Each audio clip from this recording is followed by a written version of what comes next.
Ledakan sumur ilegal milik warga di Desa Kaliberau, Kecamatan Bayung Lencir, Kabupaten Musi Banyu Asin, Sumatera Selatan. Kapolda Sumatera Selatan memerintahkan jajarannya untuk melakukan penyelidikan penyebab ledakan. Kapolda Sumatera Selatan juga menegaskan agar kasus ini ditangani secara transparan. Semua pihak yang terlibat akan dimintai keterangan untuk mendapat informasi yang jelas dari kejadian ini. Ada 2 yang meninggal, benar tidak, Pak? Ya, jadi saya mendapatkan informasi seperti itu, ya, dan Bapak Kapolda memerintahkan kepada tim dari Polda Sumsel bersama dengan Polres Muba untuk mengungkap secara tuntas ya, peristiwa ini.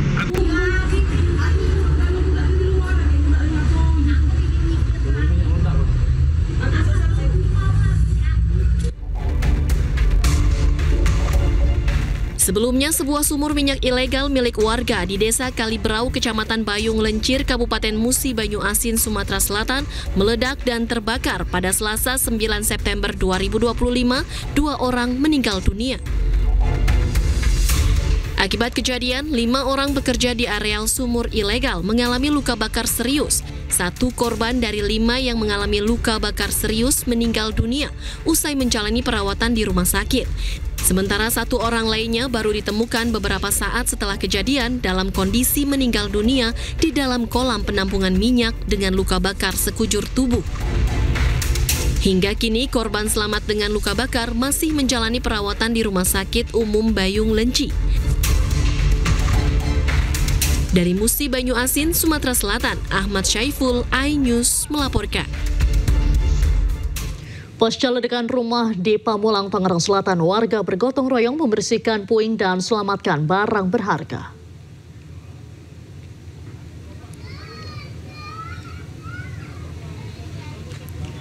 Meski sempat ditutup karena rawan runtuh, kini bangunan yang tinggal sisa fondasi dan sebagian atap dirobohkan warga dengan alat seadanya. Atap rumah dirobohkan sebagai antisipasi agar tidak membahayakan warga lainnya.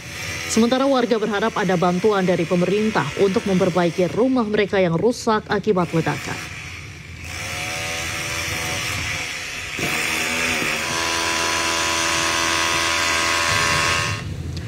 Sementara itu, sejumlah warga yang rumahnya terdampak ledakan masih bertahan di posko pengungsian. Warga juga bahu-membahu membersihkan sisa runtuhan rumah mereka yang rusak parah.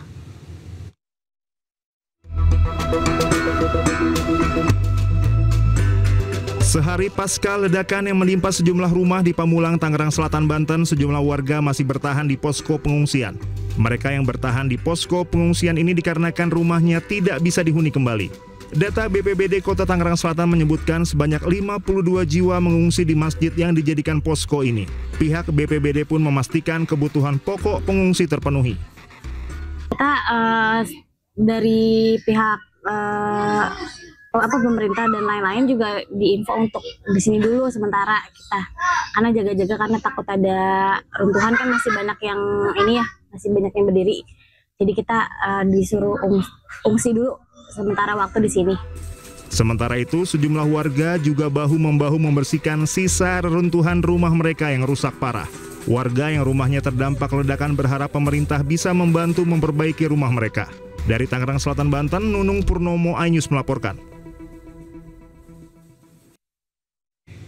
Untuk mengetahui informasi terkini terkait ledakan yang terjadi di Pamulang, kita langsung bergabung dengan jurnalis iNews Hendry Aprila. Selamat malam Hendry, seperti apa kondisi saat ini di lokasi ledakan?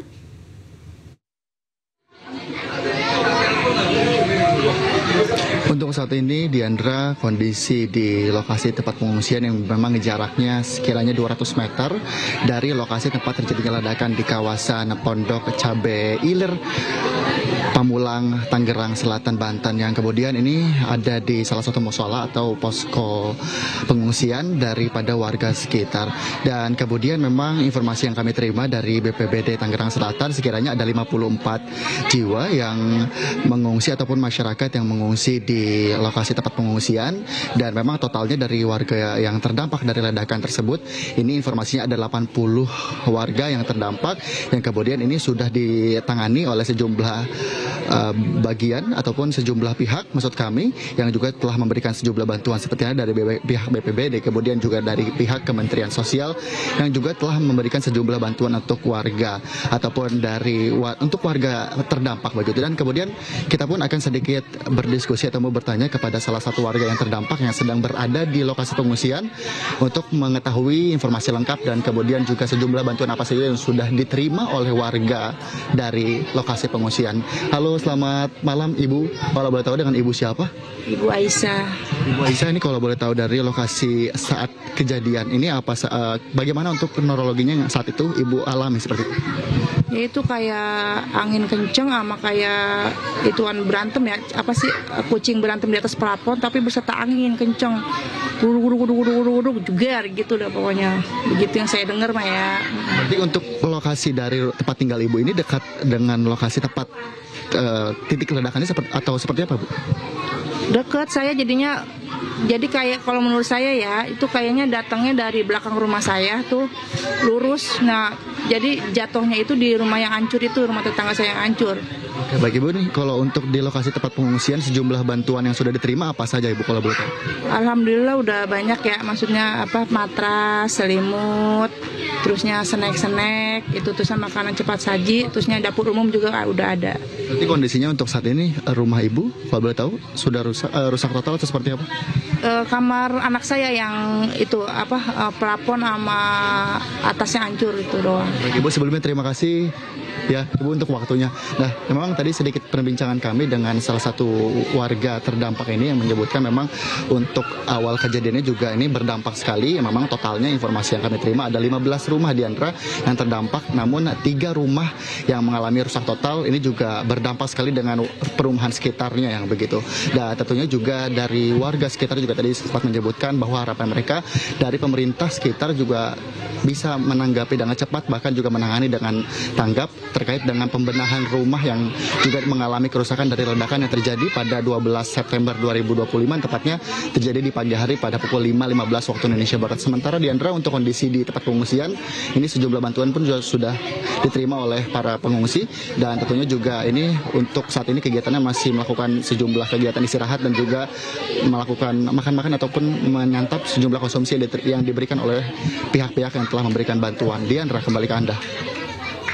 Baik, terima kasih Henry Aprila melaporkan langsung dari Pamulang, Tangerang Selatan. Selamat malam, selamat kembali bertugas. Pemirsa, kita beralih ke informasi lainnya. 6 lembaga HAM mengumumkan dibentuknya Lembaga Nasional Hak Asasi Manusia. Lembaga ini dibentuk untuk mencari fakta terkait unjuk rasa dan kerusuhan yang terjadi akhir Agustus hingga awal September di Jakarta dan sejumlah daerah lain.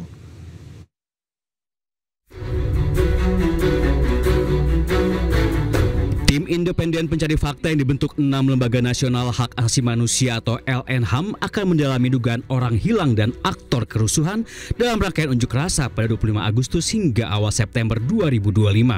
Termasuk mendalami kemungkinan keterlibatan institusi tertentu dalam peristiwa ini. LNHAM terdiri atas Komnas HAM, Komnas Perempuan, Ombudsman RI, Lembaga Perlindungan Saksi dan Korban atau LPSK, Komisi Perlindungan Anak Indonesia atau KPAI, dan Komisi Nasional Disabilitas. LNHAM tidak dibentuk atas perintah Presiden, namun lembaga ini akan bekerja secara independen.